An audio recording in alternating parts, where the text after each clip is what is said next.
بسم اللہ الرحمن الرحیم۔ یکم رمضان سے 10 رمضان تک جو قرآن کی یہ صورت پڑھے گا، محترم ناظرین، ماہ رمضان المبارک اللہ تبارک و تعالیٰ کی طرف سے عطا کردہ وہ عظیم نعمت ہے جس میں بندہ مومن کو اپنے روحانی اسلام کی بلندی اور اللہ تبارک و تعالیٰ کے بے شمار مواقع عطا کیے جاتے ہیں۔ یہ مہینہ بھوک اور پیاس کا نام نہیں ہے، بلکہ یہ دلوں کی نیتوں کی اصلاح، اعمال درستگی اور قرآن کریم کے ساتھ غیر تعلق پیدا کرنے کا مہینہ ہے۔ رمضان المبارک کی ہر گھڑی رحمت، ہر لمحہ مغفرت، ہر رات نجات کا پیغام لے کر آتی ہے، لیکن اس بابرکت مہینے کی ابتدا 10 دنوں کو خاص طور پر رحمت کے دن قرار دیا گیا ہے۔ یہی وہ ایام ہے جن میں اللہ تبارک و تعالیٰ اپنے بندوں پر خصوصی کرم فرماتے ہیں، دعا کو قبولیت عطا کرتا ہے، دلوں کو نور ایمان سے منور کرتا ہے اور گناہوں سے بوجھ کو ہلکا کر دیتا ہے۔ یکم رمضان سے 10 رمضان تک کے دن دراصل بندہ مومن کے لیے ایک عظیم روحانی آغاز ہوتے ہیں۔ یہ وہ وقت ہوتا ہے جب دل نرم کے اشک بار اور روح اللہ کی طرف متوجہ ہوتی ہے۔ ان دنوں میں اگر بندہ خلوص نیت کے ساتھ قرآن کریم سے جڑ جائے، اس کی تلاوت کو اپنا معمول بنا لے، تو اس کے دل میں ایسی روشنی پیدا ہوتی ہے جو پورا رمضان بلکہ پوری زندگی پر اثر انداز ہوتی ہے۔ قرآن کریم اللہ تبارک و تعالیٰ کا وہ عظیم کلام ہے جو ہدایت، شفا، رحمت اور نور کا سرچشمہ ہے۔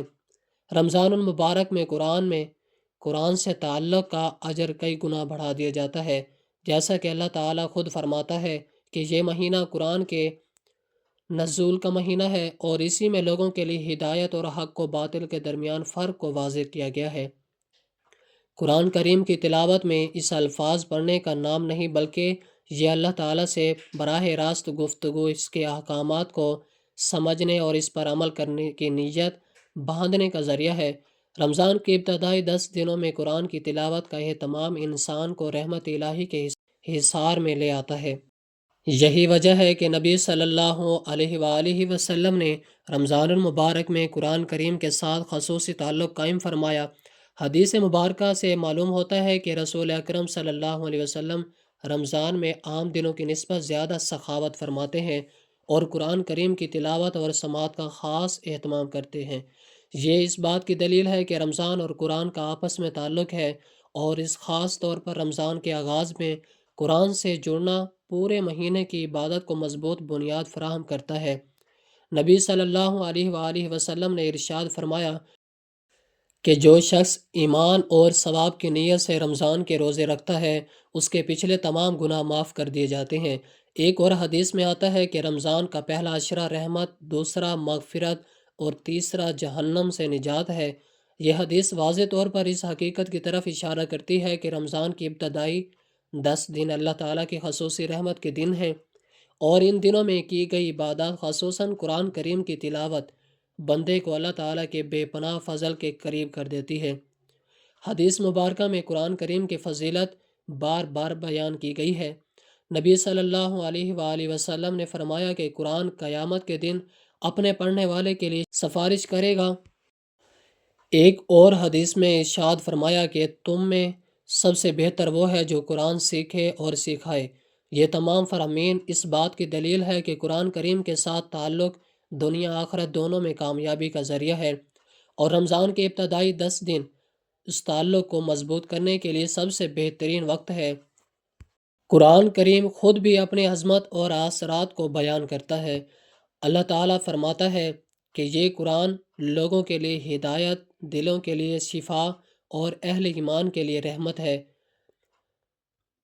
ایک اور مقام پر ارشاد ہوتا ہے کہ اگر ہم اس قرآن کو کسی پہاڑ پر نازل کرتے تو تم دیکھتے کہ وہ اللہ کے خوف سے دب جاتا اور پھٹ جاتا۔ ان آیات سے اندازہ ہوتا ہے کہ قرآن کا اثر کتنا گہرا اور کتنا طاقتور ہے، اور اگر انسان کا دل زندہ ہو تو قرآن اس کی پوری زندگی بدل سکتا ہے۔ اللہ تعالیٰ ایک اور جگہ پر فرماتے ہیں کہ یاد رکھو، اللہ تعالیٰ کا ذکر صحیح دلوں کو اطمینان نصیب ہوتا ہے۔ قرآن کریم اللہ تعالیٰ کا سب سے عظیم ذکر ہے۔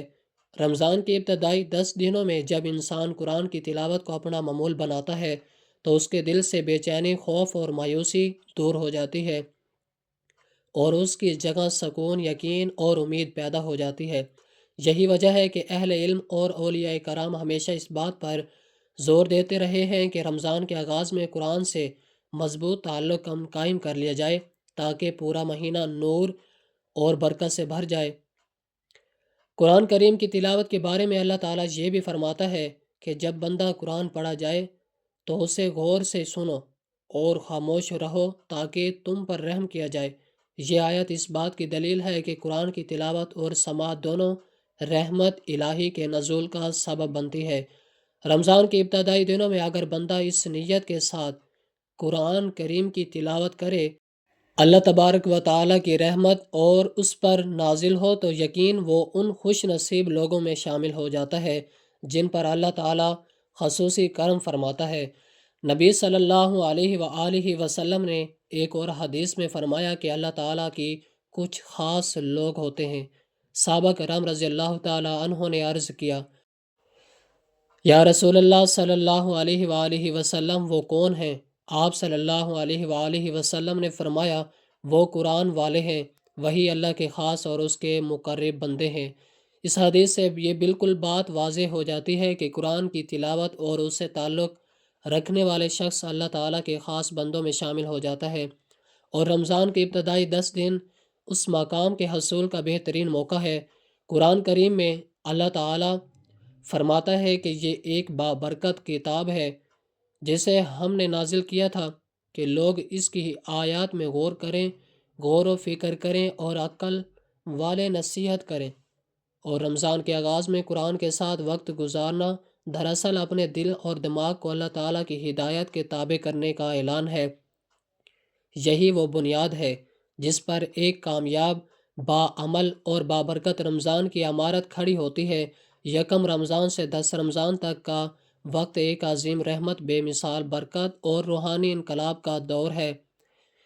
ان دنوں میں قرآن کریم کی تلاوت کو اپنا معمول بنانا، اس کے پیغام پر غور کرنا اور اللہ تعالیٰ سے تعلق مضبوط کرنا وہ عمل ہے جو انسان کی دنیا بھی سنوار دیتا ہے اور آخرت بھی۔ یہی وجہ ہے کہ اہل ایمان ان ابتدائی دنوں کو غفلت میں نہیں گزارتے بلکہ انہیں قرآن، دعا، ذکر اور عبادت سے بھی بھر دیتے ہیں تاکہ اللہ تعالیٰ کی رحمت ان پر سایہ ہو جائے اور ان کا پورا رمضان نور، سکون اور کامیابی کا ذریعہ بن جائے۔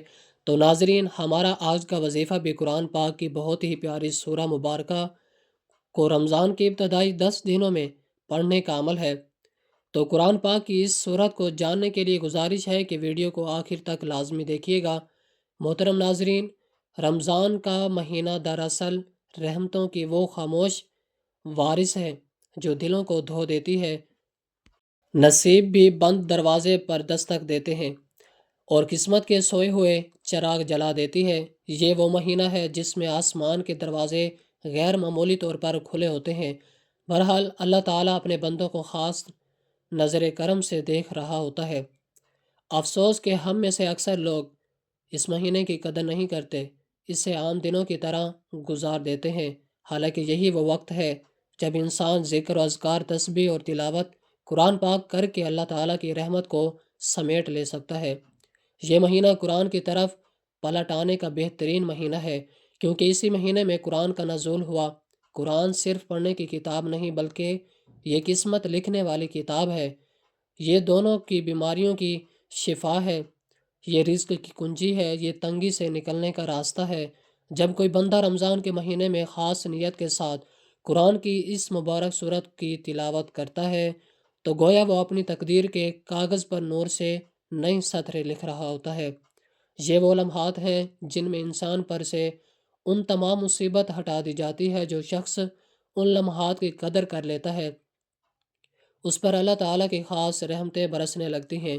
یہ سورہ مبارکہ چند آیات کا مجموعہ نہیں بلکہ اللہ تعالیٰ کی طرف سے عطا کردہ خزانے ہیں جو اگر خلوص، یقین اور عاجزی کے ساتھ پڑھے جائیں تو انسان کی زندگی کا نقشہ بدل جاتا ہے۔ اس سورہ مبارکہ کی تلاوت دراصل اللہ سے یہ اعلان ہے کہ اے میرے رب، میں تیرے کلام کو اپنی زندگی کا سہارا بنانا چاہتا ہوں، میں اپنی تنگی کو تیری عزت سے بدلنا چاہتا ہوں، میں اپنی محرومی کو تیری اطاعت سے بھرنا چاہتا ہوں۔ اس مقدس مہینے میں قرآن کی اس صورت کی تلاوت کو زندگی کا حصہ بنا لو، کیونکہ یہی وہ لمحہ ہے جہاں سے قسمت کا نیا سفر شروع ہوتا ہے۔ ناظرین، اللہ تعالیٰ نے انسان کی ہدایت کے لیے جو سب سے بڑی نعمت عطا فرمائی وہ قرآن مجید ہے۔ یہ محض ایک کتاب نہیں بلکہ زندہ ضابطہ حیات ہے جو فرد، خاندان اور معاشرے کی اصلاح کرتا ہے۔ قرآن مجید جہاں دلوں کو نور بخشتا ہے، وہی گھروں سے نحوست، بیماری، تنگی اور بے سکونی کو دور کرنے کا ذریعہ بھی بنتا ہے۔ اس لیے اہل علم فرماتے ہیں کہ جس گھر میں قرآن کی تلاوت ہو وہاں شیاطین ٹھہر نہیں سکتا۔ قرآن مجید خود اپنے عظمت اور تاثیر کا اعلان کرتا ہے۔ اللہ تعالیٰ فرماتا ہے، یہ وہ کتاب ہے جس میں کوئی شک نہیں، ہدایت ہے پرہیزگاروں کے لیے، اور ہم قرآن میں وہ چیز نازل کرتے ہیں جو مومنوں کے لیے شفا اور رحمت ہے۔ اے لوگوں، تمہارے پاس تمہارے رب کی طرف سے نصیحت آ چکی ہے جو دلوں کو بیماری کی شفا ہے۔ یہ ایک بابرکت کتاب ہے جو ہم نے نازل کی تاکہ لوگ اس کی آیات میں غور کریں۔ اگر ہم اس قرآن کو کسی پہاڑ پر نازل کرتے تو تم دیکھتے کہ وہ اللہ کے خوف سے جھک جاتا اور پھٹ جاتا۔ ان آیات سے ثابت ہوتا ہے کہ قرآن مجید دلوں کی شفاعت، روح کی غذا، ایمان کی تقویت اور گھروں کی برکت کا سب سے بڑا ذریعہ ہے۔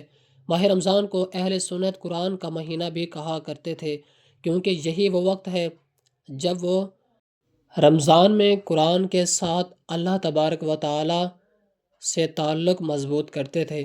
قرآن کی تلاوت میں ثواب کا ذریعہ نہیں بلکہ یہ دل کی بیماریوں، حسد، کینہ، خوف، بے چینی کو ختم کرتی ہے، گھروں میں سکون اور نور اور رحمت کا نزول کرتی ہے، رزق میں وسعت، تنگی سے نجات اور غیر متوقع اسباب سے مددگار کا ذریعہ بنتی ہے۔ رسول اللہ صلی اللہ علیہ وآلہ وسلم نے فرمایا، جس گھر میں قرآن پڑھا جاتا ہے وہ اہل آسمان کے لیے ایسے چمکتا ہے جیسے ستارے، اہل زمین کے لیے۔ ایک اور حدیث میں فرمایا، قرآن پڑھو، یہ قیامت کے دن اپنے پڑھنے والے کی شفاعت کرے گا۔ ایک حدیث میں آیا ہے کہ رمضان میں نیکی کا ثواب بڑھا دیا جاتا ہے، اور اس مہینے میں عبادت کرنے والا ایسا ہے جیسے اس نے فرض ادا کیا ہو۔ یہ تمام حدیث واضح کرتی ہیں کہ رمضان محض ایک مہینہ نہیں بلکہ ہر روحانی تربیت، اعمال کی قبولیت اور اللہ کی خاص سے رحمت کا زمانہ ہے۔ اسلام ہمیں یہ یقین دلاتا ہے کہ اصل بیماری جسم کی نہیں بلکہ دل اور روح کی ہوتی ہے۔ جب دل قرآن سے جڑ جاتا ہے تو پریشانیاں ہلکی ہو جاتی ہیں، بیماریاں آزمائش بن کر آسمان ہو جاتی ہیں، رزق کے بند دروازے کھلنے لگتے ہیں۔ اس لیے بزرگان دین فرماتے ہیں کہ قرآن کو معمول بنا لو، گھروں میں خود بخود پاکیزگی ہو جائے گی۔ یہی وجہ ہے کہ اہل ایمان کو چاہیے کہ یکم رمضان صحیح اپنے دل، وقت اور گھر کو قرآن کے لیے مخصوص کریں۔ یہ مہینہ ہمیں سکھاتا ہے کہ قرآن کریم صرف رمضان کے لیے نہیں بلکہ ہر دن، ہر حال میں ہدایت کا ذریعہ ہے، اور رمضان اس سے تعلق مضبوط کرنے کا بہترین وقت ہے۔ اور ہمارا آج کا وظیفہ بھی اللہ تعالیٰ کے پیارے کلام میں پاک سے اللہ تعالیٰ کی ایک ایسی لاڈلی صورت پڑھنے کا عمل ہے۔ جو شخص یکم رمضان سے 10 رمضان تک اس صورت کی تلاوت کر لیتا ہے تو اللہ تبارک و تعالیٰ اس کے گھر کو رحمتوں، برکتوں کا گہوارہ بنا دیتے ہیں، اس کے گھر کو نور سے بھر دیتے ہیں۔ ماہ رمضان جو کہ رحمت اور برکت والا مہینہ ہے، جو لوگ اس ماہ میں قرآن سے جڑ جاتے ہیں اور اللہ کے پیارے رسول صلی اللہ علیہ وآلہ وسلم کے تعلیمات پر عمل کرتے ہیں تو رسول پاک صلی اللہ علیہ وآلہ وسلم ان سے راضی ہو جاتے ہیں، اور جن سے پیارے آقا صلی اللہ علیہ وسلم راضی ہو جائیں تو سمجھیں کہ رب اس سے راضی ہو جاتا ہے۔ اللہ تعالیٰ قرآن مجید میں فرماتا ہے کہ رجب اللہ کا مہینہ ہے، شعبان رب کے پیارے حبیب صلی اللہ علیہ وآلہ وسلم کا مہینہ ہے، اور رمضان پوری امت کا مہینہ ہے۔ اللہ کے خزانے لوٹنے کے لیے، اپنی حاجات کو پورا کروانے کے لیے یہ وظیفہ لے کر آیا ہوں۔ یہ موقع سال میں ایک بار آتا ہے، اور جس انسان کو یہ مقام مل جائے بہت خوش نصیب ہوتا ہے، کیونکہ وہ یہ عمل کر کے اپنی دنیا اور آخرت سنوار لیتا ہے۔ اگر آپ یکم رمضان سے 10 رمضان تک روزانہ اللہ تعالیٰ کی یہ لاڈلی صورت پڑھ لیتے ہیں تو سمجھ لیں کہ آپ اللہ تعالیٰ کے پسندیدہ بندے ہیں، اللہ آپ کو نوازنا چاہتا ہے، اللہ تبارک و تعالیٰ آپ سے راضی ہے۔ ماہ رمضان مہینہ اور مسلمانوں کے لیے دنیا و آخرت میں کامیابی کا بہترین موقع سمجھا جاتا ہے۔ یہ مہینہ نہ صرف روزوں کے حوالے سے معروف ہے بلکہ رحمت، برکت، مغفرت اور جہنم سے نجات کا ذریعہ بھی ہے۔ رمضان کے پہلے عشرے کی اہمیت اس لحاظ سے بھی زیادہ ہے کہ یہ ایک ایسا دورانیہ ہوتا ہے جس میں اللہ تعالیٰ اپنی بے شمار رحمتیں بندوں پر نازل کرتا ہے۔ اس عشرے کی فضیلت قرآن و حدیث میں بھی بیان کی گئی ہے۔ پہلا عشرہ رحمت کا عشرہ کہلاتا ہے، جس میں اللہ تعالیٰ کی خاص عنایات بندوں پر ہوتی ہے اور ان کی دعائیں قبول کی جاتی ہیں۔ حدیث میں آتا ہے کہ جب رمضان کی پہلی رات آتی ہے تو اللہ تبارک و تعالیٰ اپنی رحمت زمین پر نازل کرتا ہے۔ اس عشرے میں نفل عبادات، قرآن کی تلاوت، روزہ اور ذکر کی برکات بے شمار ہے جو انسان کو اللہ کے قریب لے جاتی ہے۔ یہ عشرہ اپنے گناہوں کی معافی طلب کرنے، دل اور دماغ کو پاک کرنے اور روحانی بہترین کے لیے بہترین وقت ہے۔ رمضان کا روزہ محض بھوک اور پیاس برداشت کرنے کا نام نہیں، بلکہ یہ صبر، تقوی، روحانی پاکیزگی حاصل کرنے کا ذریعہ ہے۔ مسلمان اس دوران اپنی خواہشات پر قابو رکھتے ہیں اور نیکیوں کی طرف متوجہ ہوتے ہیں۔ روزہ رکھنے سے نہ صرف جسمانی پاکیزگی حاصل ہوتی ہے بلکہ روحانی ترقی بھی ممکن ہوتی ہے۔ یہ مہینہ صبر اور ضبط نفس کی تربیت دیتا ہے اور انسان کو نیکیوں کی طرف مائل کرتا ہے۔ اسی طرح قرآن کی تلاوت، نفل نمازیں اور ذکر میں اضافہ کیا جاتا ہے جس سے دن اللہ کی رضا کی طرف مائل ہوتا ہے۔ مسلمانوں کی کوشش ہوتی ہے کہ وہ ماہ رمضان میں اپنے روزہ مرہ کی دنیاوی مشغولات سے ہٹ کر عبادات میں زیادہ سے زیادہ وقت گزارے۔ اس مہینے میں ایک نئی روحانیت اور سکون آتا ہے جو دنیا اور آخرت کی کامیابی کی بنیاد بن سکتا ہے۔ یہ عشرہ اس بات کی یاد دہانی کراتا ہے کہ اللہ تعالیٰ کی رحمت ہر وقت بندوں کے ساتھ ہے اور وہ ہر اس بندے کو معاف کرنے کو تیار ہوتا ہے جو خلوص نیت سے رجوع کرے۔ رمضان کے پہلے عشرہ میں عبادات کی کثرت سے انسان اللہ کے قریب ہوتا ہے اور اس دوران مانگی گئی دعاؤں کی قبولیت کے امکانات بڑھ جاتے ہیں۔ حدیث شریف میں آتا ہے کہ اللہ تعالیٰ فرماتا ہے کہ میں اپنے بندوں کے گمان کے مطابق ہوں، اگر وہ مجھ سے رحمت کی امید رکھے گا تو میں اسے اپنی رحمت عطا کروں گا۔ اس لیے ضروری ہے کہ مسلمان اس عشرے میں زیادہ سے زیادہ عبادات، دعا، استغفار و توبہ کرے تاکہ اللہ تعالیٰ کی رحمت سے مستفید ہو سکے۔ رمضان کے پہلے عشرے میں نفل عبادات، قرآن کی تلاوت، ذکر و اذکار اور صدقہ و خیرات کی خصوصی تاکید کی گئی ہے۔ جو مسلمان اس عشرے میں عبادات میں مشغول ہوتے ہیں انہیں اللہ تعالیٰ کی خاص عنایات اور برکتیں نصیب ہوتی ہیں۔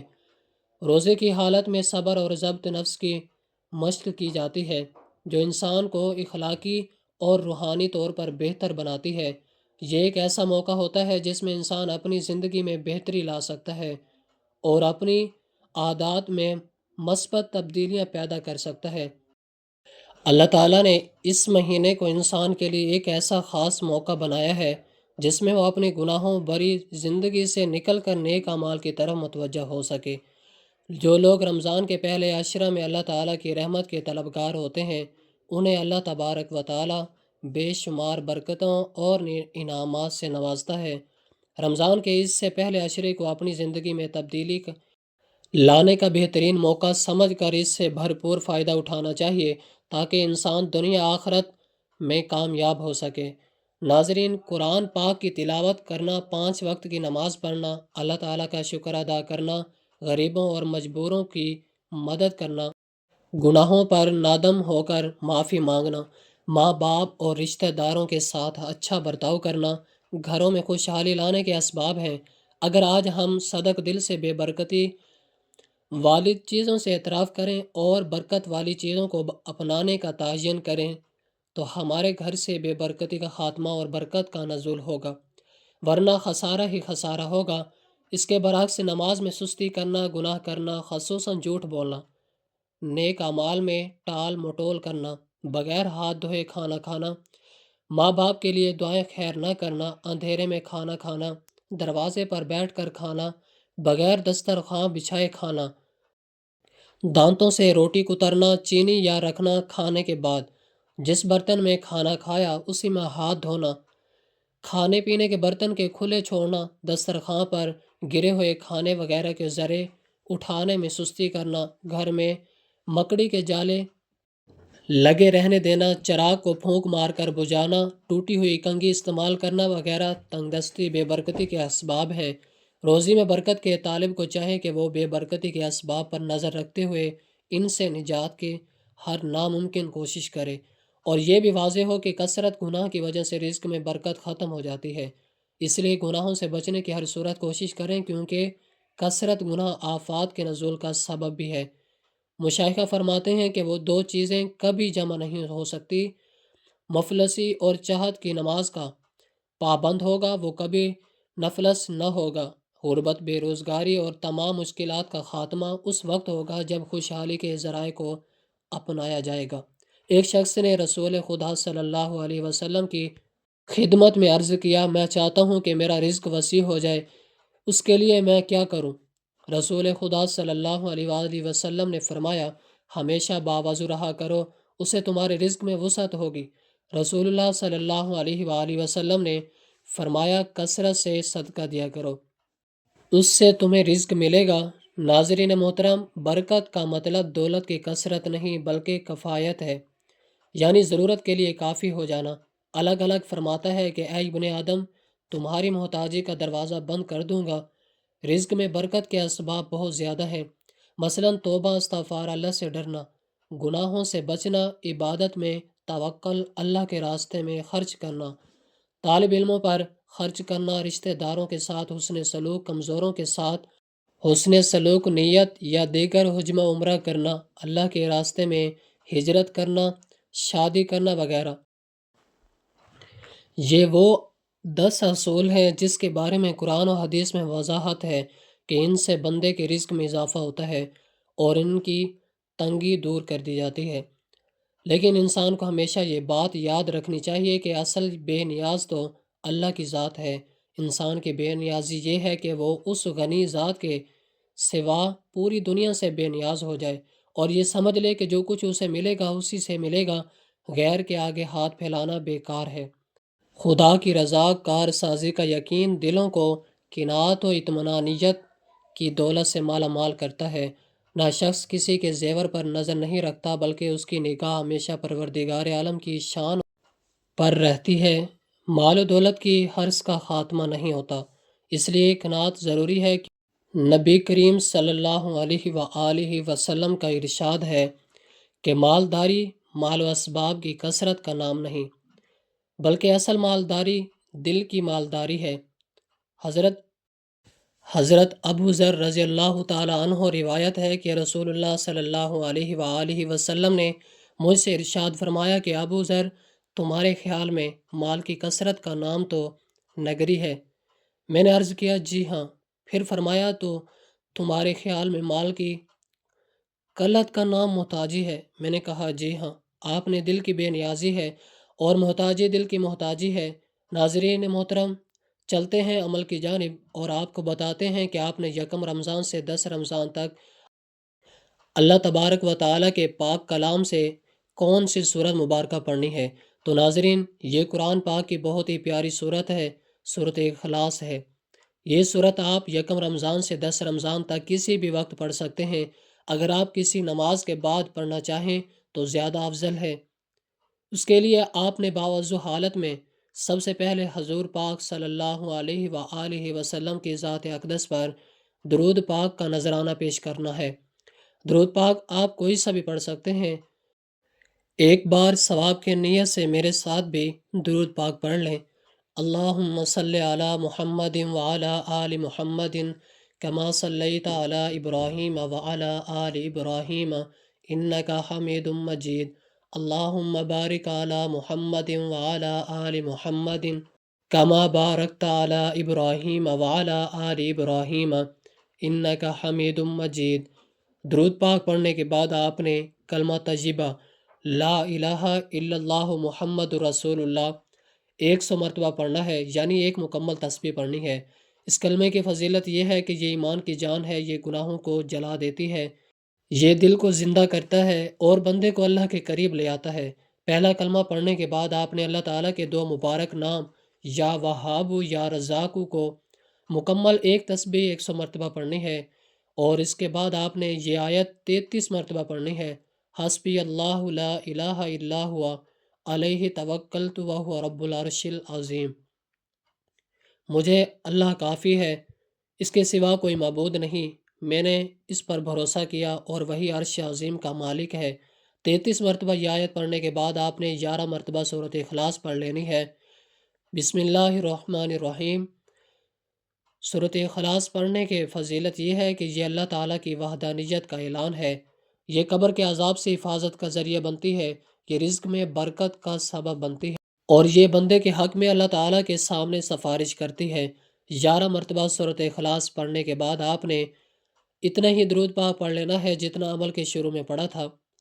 ناظرین، آخر میں بس اتنا یاد رکھو کہ یکم رمضان سے 10 رمضان تک اللہ تعالیٰ کی رحمتیں، یہ رحمتیں ہیں جو اس بات کا فیصلہ کرتی ہیں کہ کون بندہ قرآن کے ساتھ جڑ کر اپنی تقدیر بدلنا چاہتا ہے اور کون بندہ غفلت میں رہ کر موقع گوا دینا چاہتا ہے۔ اگر آپ چاہتے ہیں کہ آپ کی زندگی سے غربت، تنگدستی اور محرومی کا اندھیرا ہمیشہ کے لیے ختم ہو جائے تو آج ہی اس عمل کو یکم رمضان سے 10 رمضان تک اپنا معمول بنا لو۔ اللہ کے کلام سے مضبوط تعلق وہ طاقت ہے جو ناممکن کو ممکن بنا دیتی ہے، جو ٹوٹے ہوئے نصیب جوڑ دیتی ہے اور بند دروازے کھول دیتی ہے۔ رمضان میں کیے گئے یہ چھوٹے سے اعمال انسان کے لیے بڑے سے بڑے معجزے کی بنیاد بن سکتے ہیں۔ بس شرط یہ ہے کہ نیت سچی ہو، یقین کامل ہو اور دل عاجزی سے جھکا ہوا ہو۔ پھر تم خود دیکھو گے کہ کس طرح رزق میں برکت آتی ہے، گھروں میں سکون اترتا ہے، دلوں کا بوجھ ہلکا ہوتا ہے، اور اللہ کی رحمت تمہاری زندگی کو اپنے حصار میں لے لیتی ہے۔ یہی وہ دن ہے جہاں سے فکر ختم اور فراوانی شروع ہوتی ہے۔ یہی وہ راستہ ہے جو تنگی سے وسعت کی طرف لے جاتا ہے، اور یہی وہ انجام ہے جو قرآن سے جڑنے والوں کا مقدر بن جاتا ہے۔ آخر میں اللہ تعالیٰ سے دعا ہے کہ اللہ تعالیٰ ہم سب کو نیک اعمال کرنے کی طاقت اور توفیق عطا فرمائے۔ اللہ تعالیٰ نیکی کی بات کو سننے، سمجھنے، اس پر عمل کرنے کی توفیق، طاقت اور توفیق مرحمت عطا فرمائے۔ میرا سنانا اور آپ کا سننا اپنی پاک بارگاہ الہی میں قبول و منظور فرمائے۔ جو مانگا مقدر فرمائے، جو نہیں مانگ سکے بن مانگے عطا فرمائے۔ آمین ثم آمین۔ ناظرین، آپ سے گزارش ہے کہ اپنے رزق میں برکت، وسعت اور کشادگی کے لیے اللہ تعالیٰ کے 99 ناموں میں سے کوئی ایک نام لکھ کر کمنٹ سیکشن میں ضرور شیئر کریں۔ اللہ تعالیٰ ہم سب کا حامی و ناصر ہو۔ آمین۔ جزاک اللہ۔